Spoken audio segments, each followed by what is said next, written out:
Je vais vous parler des connaissances de manière générale que doit avoir l'administrateur d'infrastructures sécurisées pour pouvoir déjà exercer correctement son métier dans les entreprises et de plus pour bien se préparer à l'examen.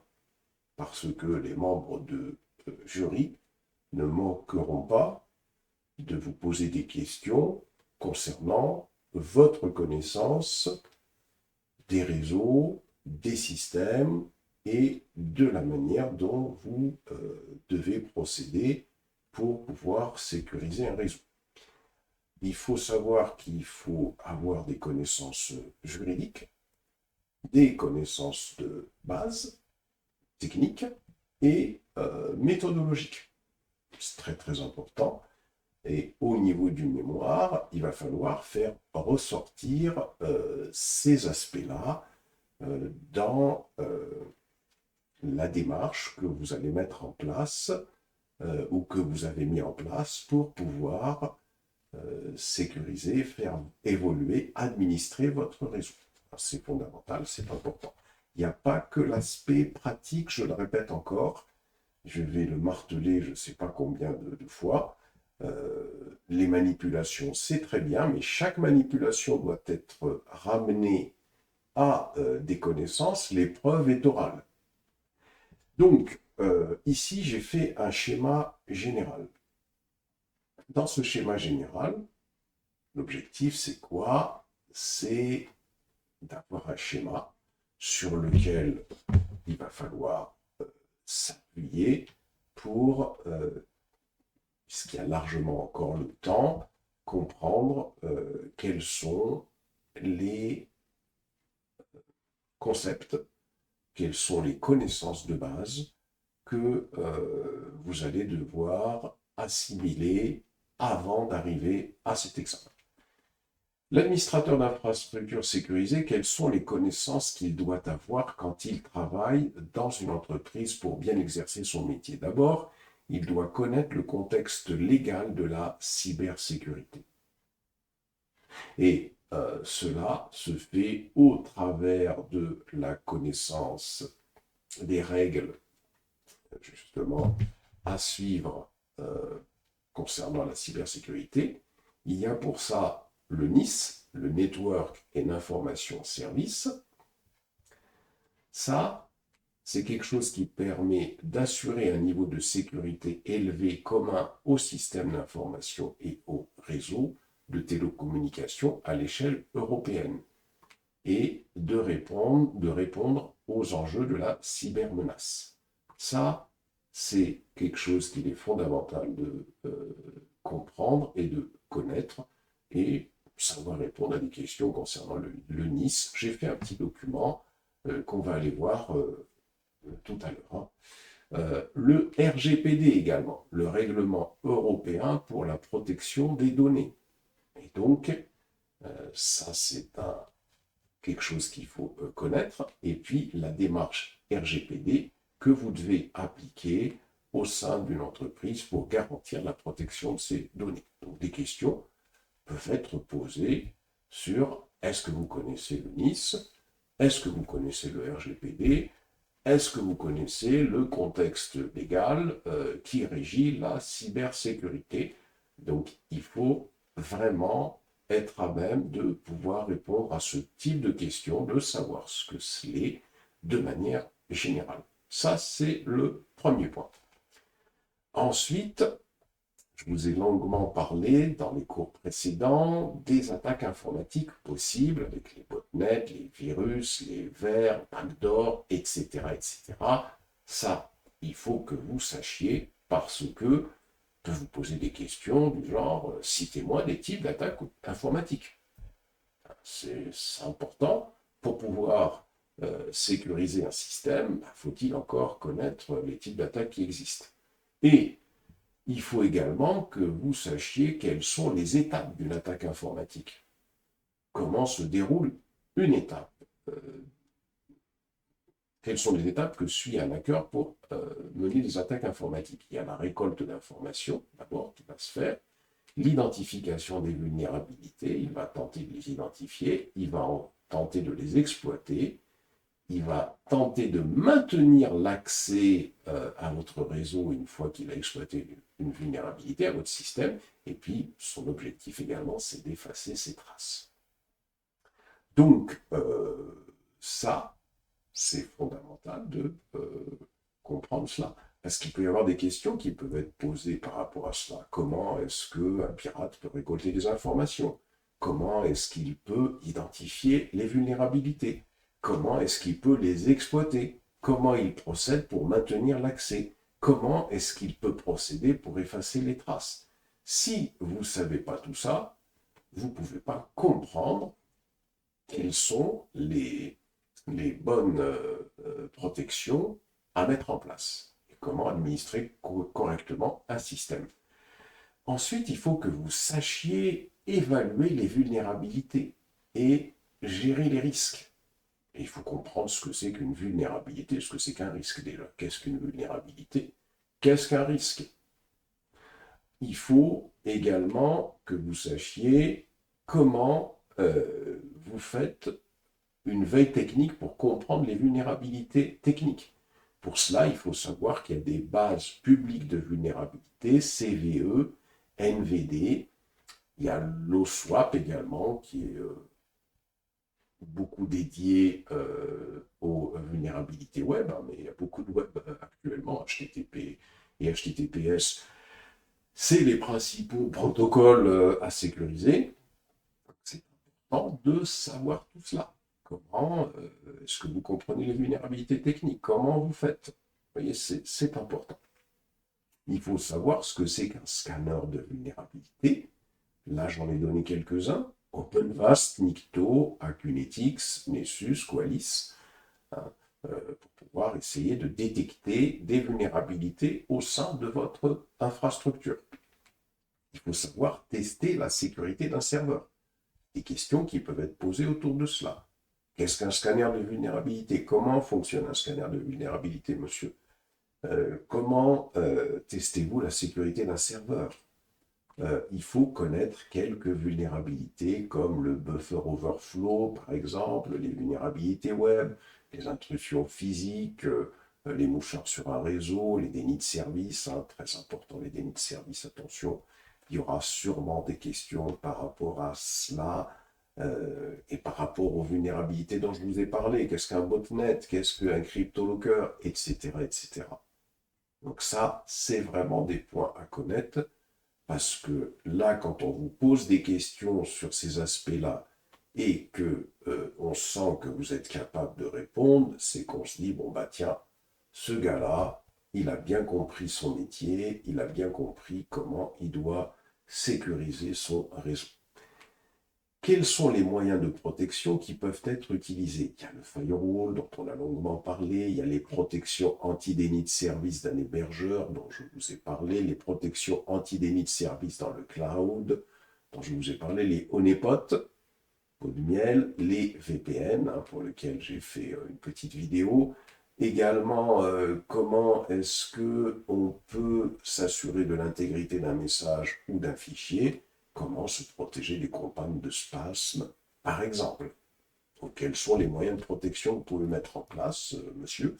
Et vous pouvez donc explorer tout cela. Et puis, faites très attention, il y a des connaissances de base et qu'il faut impérativement avoir parce qu'on peut vous poser des questions là-dessus. On ne comprendra pas comment est-ce que quelqu'un qui doit sécuriser un système informatique ne connaisse pas le modèle OSI. C'est quoi le modèle OSI? Citez-moi les couches qui existent dans le modèle OSI. Ne connaissent pas le modèle TCP/IP. C'est quoi le modèle TCP/IP? Citez-moi les couches qu'il y a dans le modèle TCP/IP. Quelques protocoles de la couche 7, par exemple. Quelle est la différence entre TCP et UDP?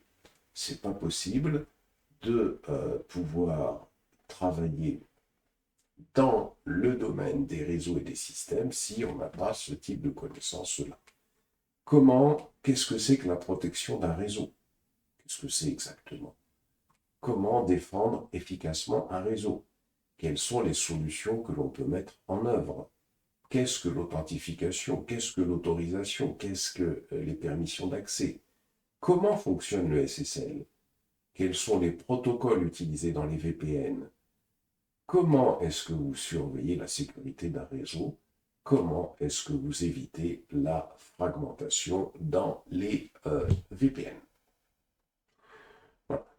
Donc, aujourd'hui, donc là, moi, je vous ai mis concernant le contexte légal de la sécurité informatique. Si vous revenez sur le site, vous revenez en arrière, je vous ai mis ici les connaissances juridiques dans un petit document. Vous voyez, j'ai résumé un petit document de 2 pages à peu près, voilà, 2 pages, dans lequel j'ai mis ce qu'il faut savoir. Comprendre les objectifs de la directive Nice, ça permet de connaître le contexte légal de la cybersécurité. Ça sert à ça, le Nice. La directive européenne Nice Network and Information Sécurité fixe les règles et les directions à suivre pour l'ensemble des pays de l'Union européenne. Quel est le but officiel? C'est d'assurer un niveau de sécurité élevé commun aux systèmes d'information et aux réseaux de télécommunications à l'échelle européenne. Et elle permet également de répondre aux enjeux de la cybermenace. Elle concerne 3 champs d'application. La gouvernance du système d'information, ça permet de renforcer les capacités nationales de sécurité des États et définition de stratégies en matière de cyberdéfense. Donc c'est déjà ça le premier champ. Le renforcement de la coopération entre les États membres, un peu à l'image d'Interpol pour le judiciaire. Et puis les obligations pour les OSE et les FSN. Alors qu'est-ce que c'est les OSE? C'est les opérateurs de services essentiels qui existent dans un pays ou à l'échelle mondiale, et les fournisseurs de services. Donc, obligation pour chaque État de définir les sociétés ou établissements publics, opérateurs de services essentiels et fournisseurs de services numériques, OSE et FSN, et leur fixer un cadre strict et des prérequis en termes de sécurité. Donc, ça, c'est ce qu'il faut savoir sur le Nice. Et puis dessous, on détaille un petit peu, n'hésitez pas à lire, gouvernance du SI. La directive fixe l'obligation pour un État de définir une autorité nationale en matière de cyberdéfense et de cybersécurité. En France, cette autorité est l'ANSSI. Donc, pas hésiter à retenir cet organisme, Agence nationale de la sécurité des systèmes d'information.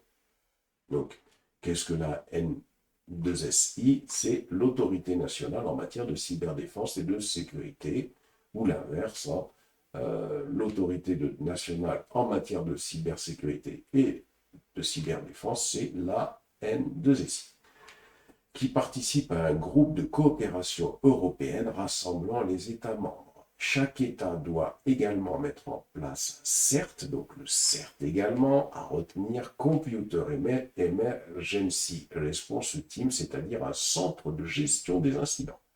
Donc, vous voyez, c'est ça la gouvernance du SI.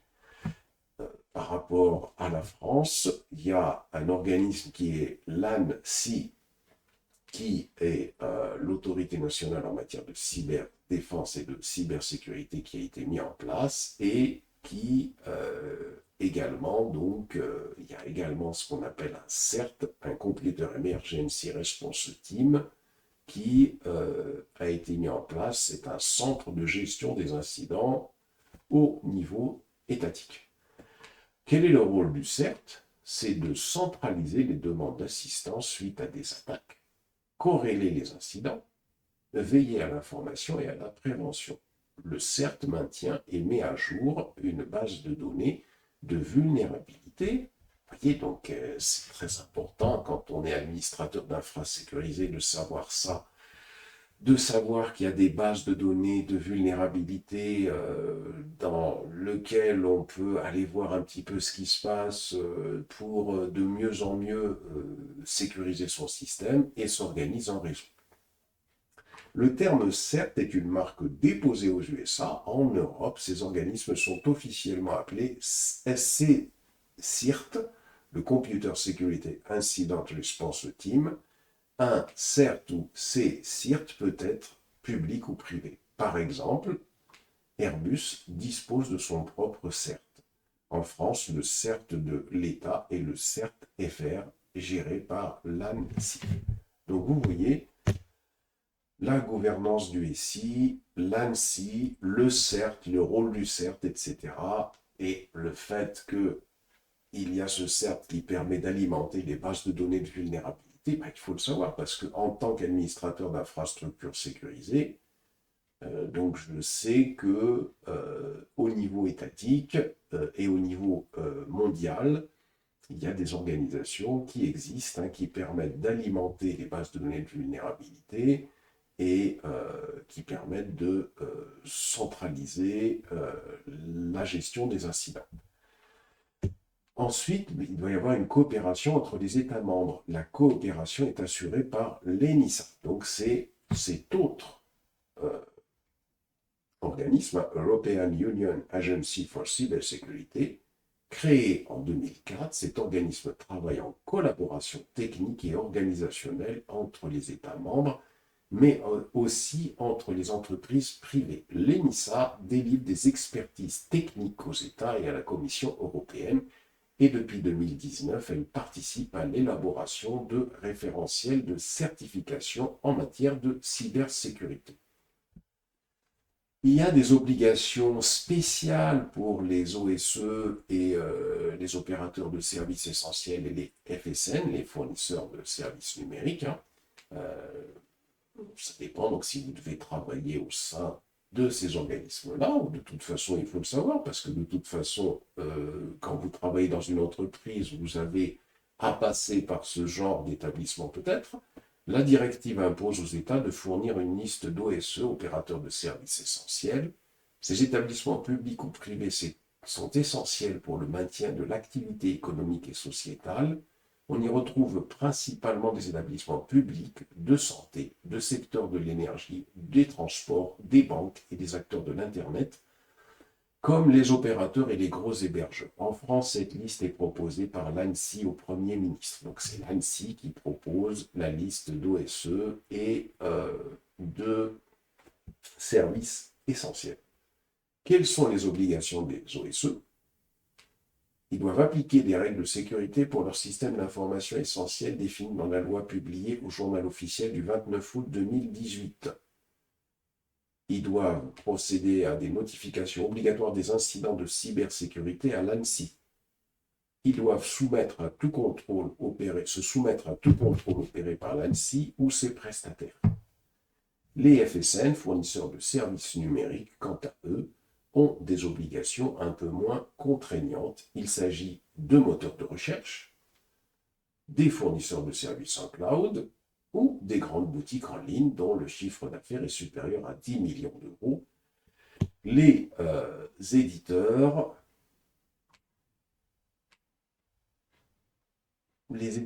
ou prestataires de services en SaaS, Software as a Service, ne sont pas concernés. Donc, en conclusion, ce qu'il faut retenir, c'est que la directive NIS et son application en France par la loi SRSI implique une démarche de mise en place de politiques de sécurité au sein des entreprises considérées comme OSE ou FSN.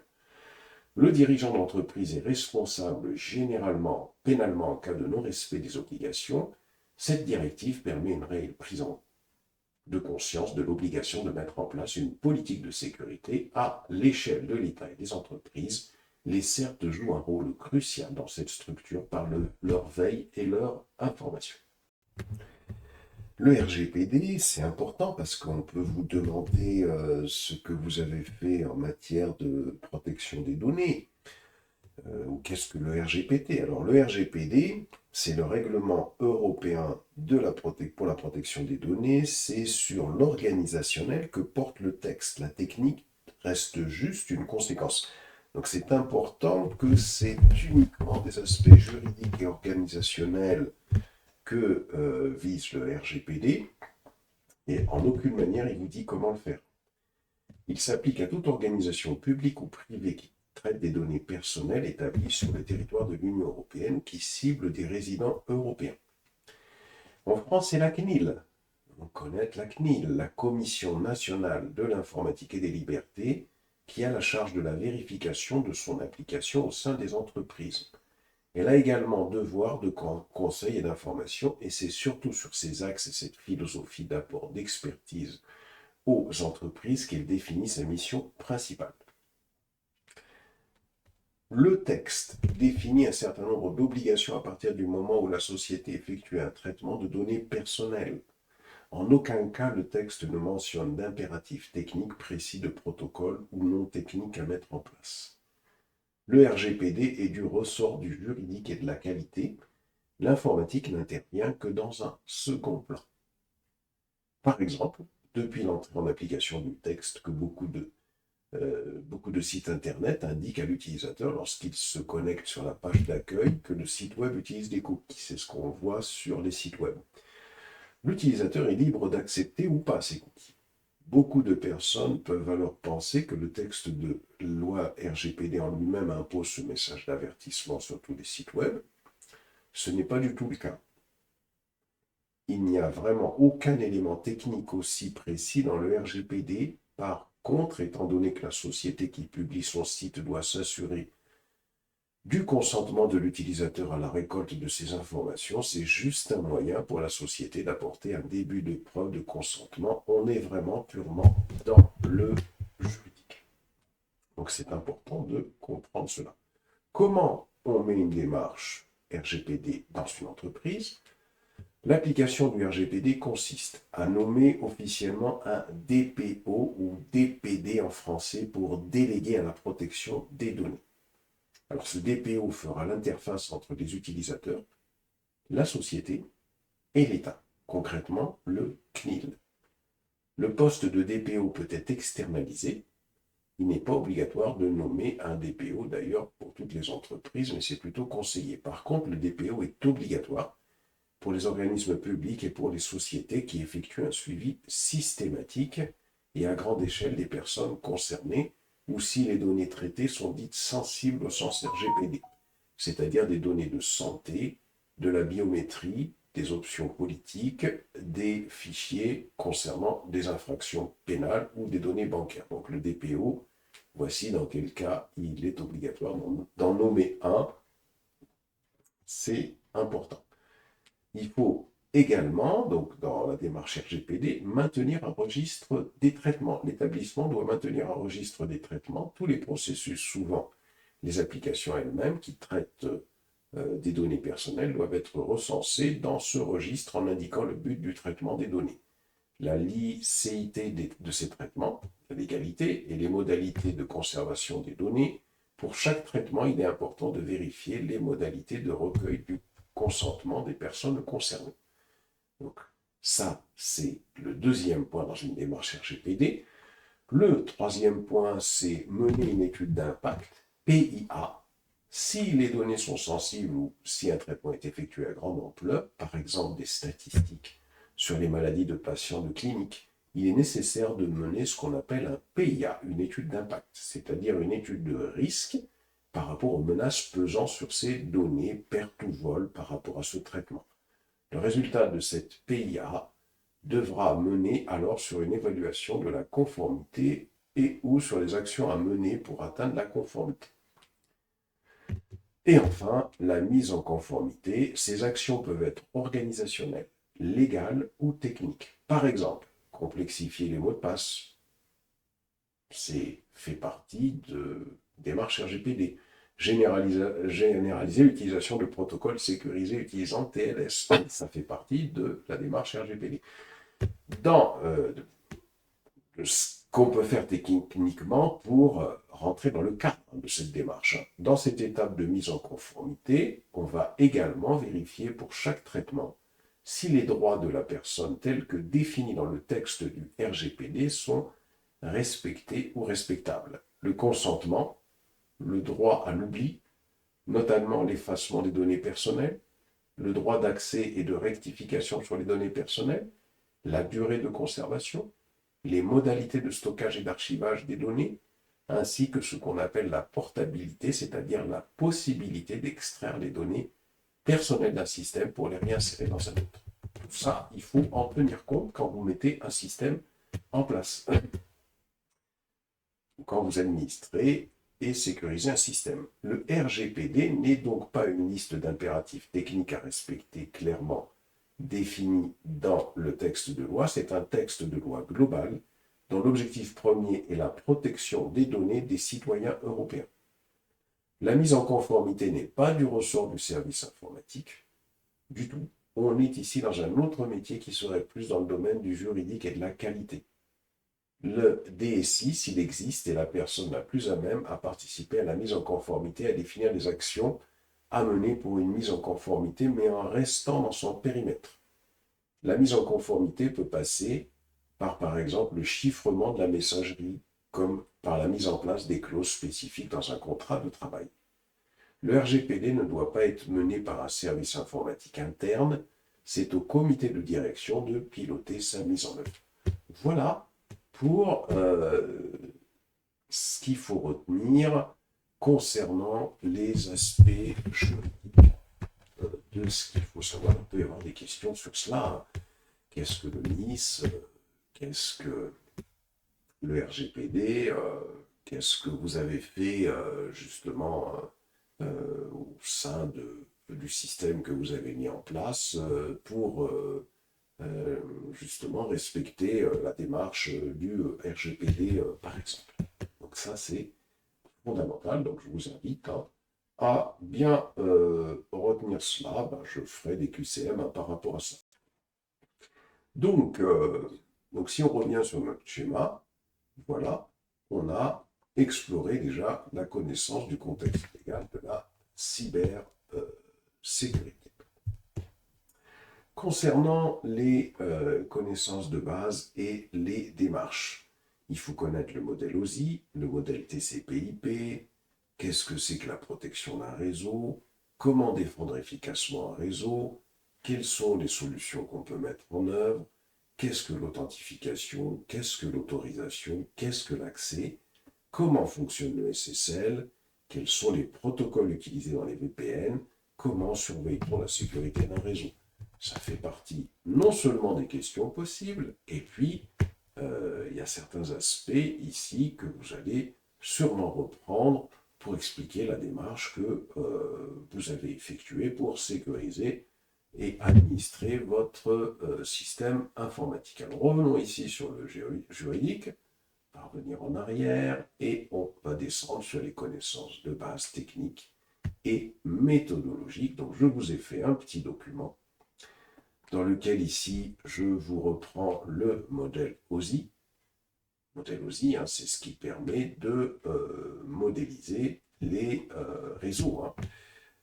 Et donc, dans ce modèle OSI, il faut vous souvenir qu'il y a 7 couches. La couche physique, la couche liaison de données, la couche réseau, la couche transport, la couche session, la couche présentation, la couche application. Donc ça, c'est vraiment important de s'en souvenir. La couche physique, elle décrit les caractéristiques physiques de la communication, c'est-à-dire les câbles, les liens par fibre optique ou par radio.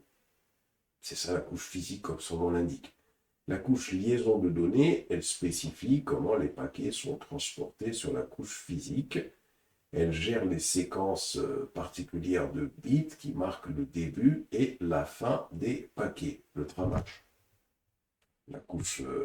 Au niveau de la couche liaison de données, c'est là où va se situer des matériels comme la carte réseau, par exemple, ou un switch, par exemple.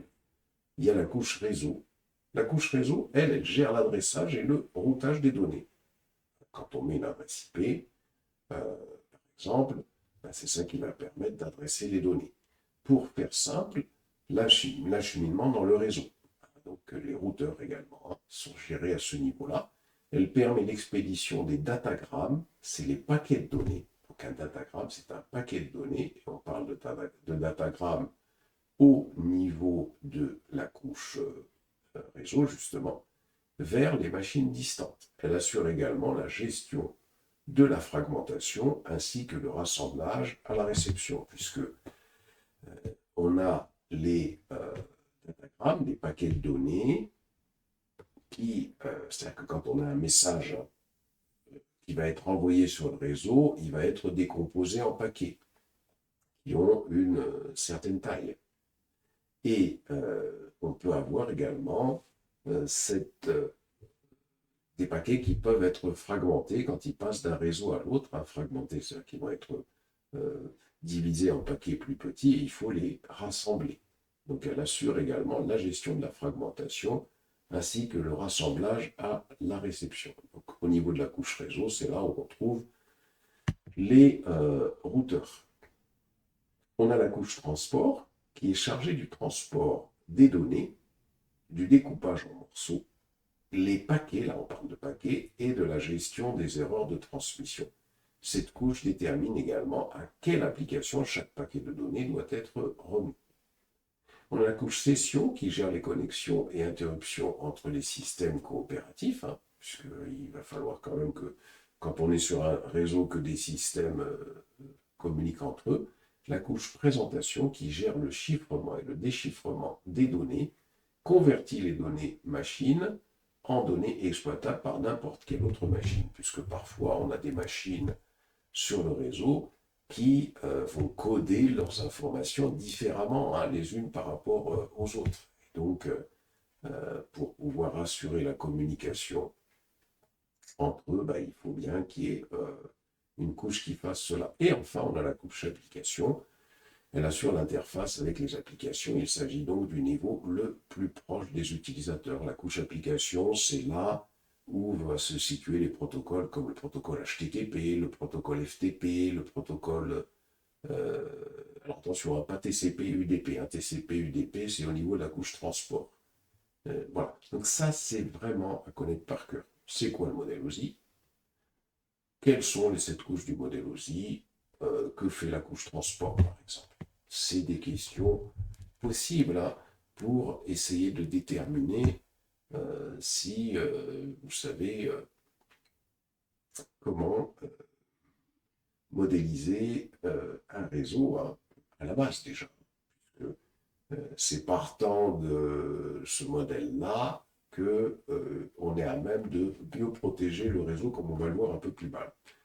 Ensuite, il y a le modèle TCP/IP, parce que, comme le protocole TCP/IP est devenu le plus important dans le monde, on a tout simplement mis en place un modèle. Et là, il faut savoir que le modèle TCP/IP, c'est un modèle qui possède que 4 couches, et qui a c'est-à-dire que très concrètement, ça veut dire quoi? Ça veut dire que le modèle OSI possédait cette couche.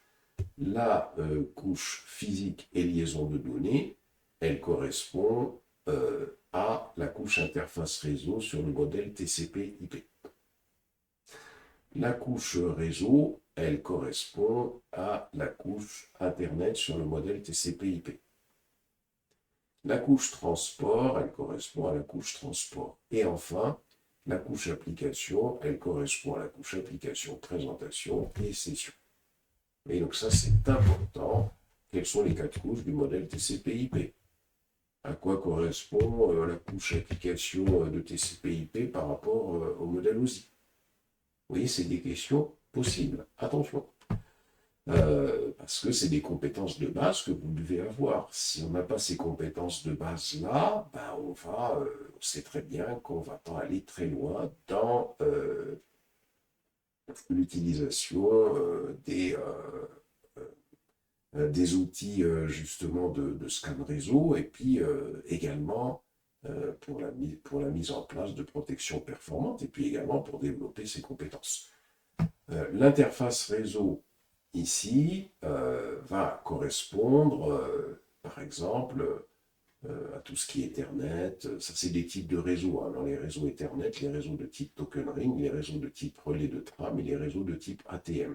J'ai donné des définitions de tout cela plus bas. Ici, au niveau, donc, qu'est-ce que le réseau Ethernet, par exemple? Ici, au niveau de la couche Internet, on se retrouve avec l'IPv4, l'IPv6. C'est là où il y a des protocoles comme le protocole ARP, le protocole IGMP, le protocole ICMP. Au niveau de la couche transport, on a ces deux protocoles de transport, TCP et UDP. Au niveau de la couche application, c'est là où on pourrait retrouver des protocoles comme HTTP, FTP, SMTP, DNS, POP3, SNMP et d'autres. Alors, attention, chacun de ces protocoles-là, il faut savoir ce que c'est, donc je les ai définis plus bas. Qu'est-ce que le protocole HTTP, par exemple? Quel port est-ce qu'il utilise? Comment il fonctionne? Qu'est-ce que le FTP? Quel port il utilise? Comment il fonctionne? Qu'est-ce que le protocole SMTP? Quel port il utilise? Comment il fonctionne? Le DNS, le DHCP, le POP3 et le SNMP. Attention au SNMP, puisque c'est un protocole qui permet de surveiller les équipements sur un réseau. Concernant la couche de transport, il faut connaître comment fonctionne TCP, comment fonctionne le protocole UDP et également les différences entre eux.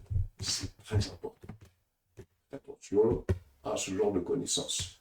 La couche réseau, au niveau de la couche réseau, il faut savoir ce que c'est que IPv4, ce que c'est que IPv6, avoir ces définitions-là. Au niveau de la couche liaison de données physiques, il faut avoir des connaissances, les connaissances que j'ai mis ici sur les différents types de réseaux qu'on a, Ethernet, Token Ring, relais de tram, ATM. Donc avoir une petite connaissance sur ces aspects-là. Voilà. Donc ça, c'est vraiment les connaissances à revoir, pas grand-chose réellement, mais faites pas l'impasse sur ça parce qu'il y en a qui éprouvent un malin plaisir à revenir déjà à la base pour savoir, tiens, est-ce qu'ils ont affaire à quelqu'un qui connaît le modèle OSI? Est-ce qu'il comprend ce que c'est que TCP/IP? Est-ce qu'il comprend la différence entre eux? Est-ce qu'il sait ce que c'est que TCP? Est-ce qu'il sait ce que c'est que UDP? Parce que le fait de connaître ce que c'est que TCP, de savoir que c'est un protocole connecté et UDP non connecté, ça permet de comprendre déjà quel type d'attaque peut se mettre en place. C'est extrêmement important, ces choses-là, donc vous les envoyez, je vous ferai des QCM par rapport à ça. Ensuite, on arrive sur des choses un peu plus près de la pratique.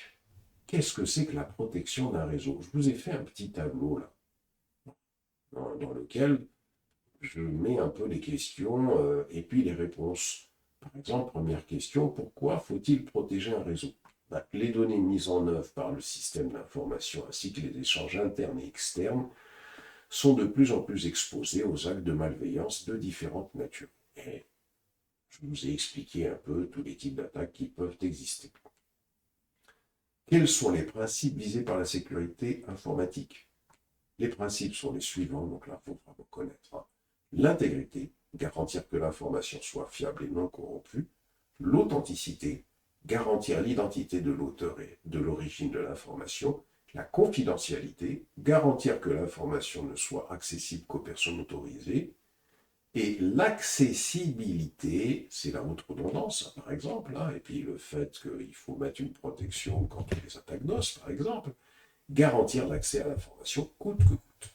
Il doit toujours être disponible. Que faut-il protéger?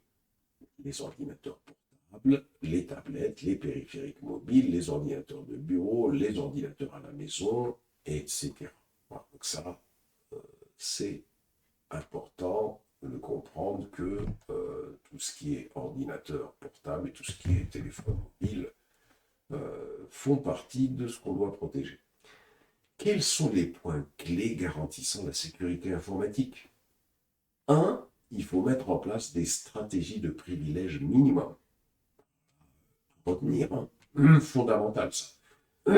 Pour qu'un utilisateur réalise son travail, parce que vous mettez de la sécurité, firewall, etc. en place, c'est très bien, mais si les utilisateurs ont des privilèges route hein, sur toutes les machines du réseau. Bon, bonjour les dégâts.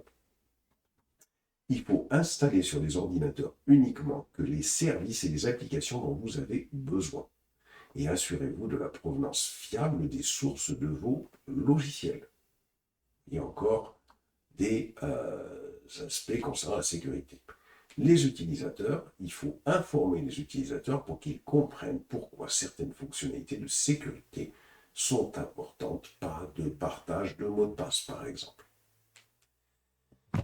Ensuite, comment défendre efficacement un réseau? Et là, ce qui est intéressant, c'est que de la même façon qu'on a vu un modèle, le modèle OSI, là, on peut penser dans notre tête à construire une sorte de modèle pour la sécurité. Comme ça, il n'y a rien qui peut vous échapper. Eh bien, pour défendre efficacement un réseau, il faut déjà s'assurer de protéger les différentes couches que l'on voit ici. Puisque généralement, quelles sont les couches qui existent dans un réseau? Il y a ce qu'on appelle la sécurité physique. Alors déjà, il y a la stratégie, bien sûr, hein, de sécurité à mettre en place, les procédures et les sensibilisations. Donc, il faut sensibiliser les utilisateurs. Il faut vraiment faire attention à ça. Ensuite, il y a la sécurité physique. Ensuite, il y a les périmètres. Ensuite, il y a les réseaux. Ensuite, il y a les hôtes. Ensuite, il y a les applications. Et ensuite, il y a les données. Ça, c'est super intéressant, un tableau comme celui-là que je vous ai réalisé, puisque ça vous permet d'avoir une démarche pragmatique dans laquelle vous n'allez rien oublier. C'est très important hein, quand on est dans une entreprise de ne rien oublier, d'aller du général au particulier. Alors, stratégie, procédure et sensibilisation, ça veut dire qu'il faut définir des stratégies de sécurité et il faut former les utilisateurs sur la sécurité. Sinon, vous allez avoir un point de vulnérabilité au niveau des utilisateurs. Ensuite, il faut s'assurer de la sécurité physique des locaux, de votre matériel. Il faut contrôler l'accès physique aux machines et aux ordinateurs clients. Ça, c'est fondamental aussi. Vous mettez toutes les protections que vous voulez et vous ne sécurisez pas physiquement, on a un problème. Le périmètre, maintenant, ça veut dire qu'il faut mettre en place un pare-feu. Il faut mettre en place des réseaux de périmètre. Qu'est-ce que c'est que des réseaux de périmètre? Par exemple, mettre en place une DMZ, mettre en place le réseau local. De plus, on peut segmenter les réseaux avec des matériels comme les routeurs, comme les switches administrables, les VLAN par exemple, etc. Et mettre en place des systèmes de détection des intrusions IDS-IPS. Il faut ensuite s'assurer de sécuriser le réseau. Réseau, ça veut dire qu'on va utiliser des technologies de protection de transport de données. Les technologies de protection de transport de données à connaître. Alors, IPsec, j'y reviens. SSL, on a déjà parlé. PKI, WPA et WPA2, c'est pour les réseaux sans fil. Hein. Mais ça, c'est important de connaître quelques technologies de protection des transports de données. IPsec, c'est une technologie de protection des données. SSL, avec le VPN SSL par exemple, c'est une technologie de protection des données. PKI, WPA, WPA2. Très important, je donne des définitions de tout cela juste en bas, mais c'est à connaître. Ensuite, il faut protéger les autres. Ça veut dire que tout ce qui est correctif, tout ce qui est mise à jour critique, tout ce qui est service pack, ça doit être mis en place. Ensuite, on s'occupe de protéger les applications, des correctifs de sécurité concernant les applications, des mises à jour critiques, des services pack. Et puis, on s'occupe des données, c'est-à-dire qu'on va définir des autorisations pour les accès aux données. Ça, vous voyez vous-même que là, ça vous permet de rien oublier. Et même dans votre démarche, quand vous allez expliquer votre démarche dans votre mémoire, vous pouvez parler de tout cela, c'est-à-dire expliquer la démarche que vous avez utilisée avec vos mots à vous. Attention. Et puis dessous, je mets les définitions concernant IPsec. IPsec, je vous ferai une manip par rapport à cela.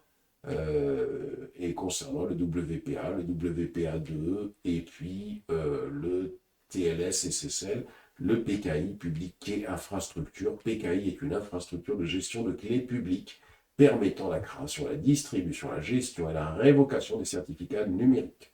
Certificat associe une clé publique à l'identité de son propriétaire, assurant ainsi l'authentification des communications et des transactions en ligne. PKI est essentiel pour la mise en œuvre de TLS, SSL et d'autres protocoles de sécurité basés sur le chiffrement asymétrique. Donc, très important de connaître ces protocoles-là à retenir par cœur. On fera des petites, des QCM, hein, vraiment, chaque jour. Ensuite, quelle solution maintenant, définit tout cela, quelle solution peut-on mettre en œuvre?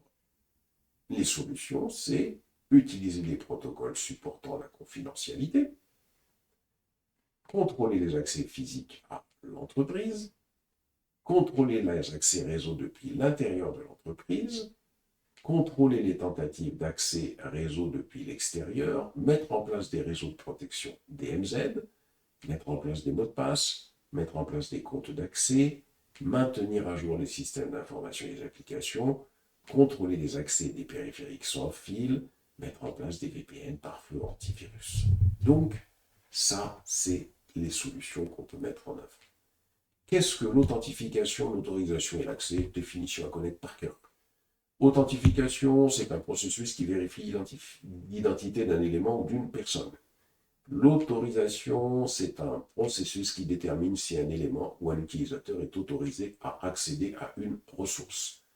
L'accès, qu'a-t-on le droit de faire? Le chiffrement, ça convertit les données dans un format qui n'est pas lisible correctement, directement, type de chiffrement symétrique, asymétrique. Les méthodes d'authentification, on a le protocole Kerberos. Posez une question, quelles sont les méthodes d'authentification existantes? Le protocole Kerberos qui authentifie les utilisateurs et les ordinateurs et le mappage de certificats. Les certificats sont utilisés comme méthode d'authentification. Quels sont les types de certificats? On a les certificats utilisateurs, authentification et autorisation pour un utilisateur, les certificats ordinateurs, authentification et autorisation, et puis on a les certificats de type SSL qui hébergent les données transmises en HTTPS. L'IPsec, il sécurise la communication entre deux hôtes, il authentifie les deux hôtes. Il peut utiliser plusieurs types d'authentification, la clé prépartagée, le protocole Kerberos et le certificat. Alors, comment fonctionne le SSL? Comment fonctionne le SSL, monsieur? Il faut savoir répondre à cette question. Il faut expliquer qu'un client demande à communiquer avec un serveur, que le serveur envoie sa clé publique au client, que le client génère une paire de clés symétriques, que le client chiffre la clé symétrique avec la clé publique qui lui a été envoyée par le serveur, que le serveur déchiffre la clé symétrique et que le serveur et le client communiquent via la clé symétrique. Voilà. Donc ça, c'est important de comprendre comment fonctionne le SSL. Ensuite, ici, une autre question, par exemple, quels sont les protocoles utilisés dans les réseaux VPN? Donc, les protocoles VPN, on a le protocole PPTP, Point-to-Point Tunneling Protocol.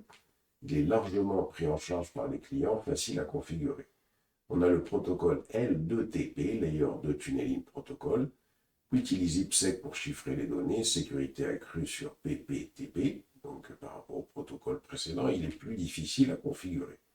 On a le protocole SSTP, Secure Socket Tunneling Protocol.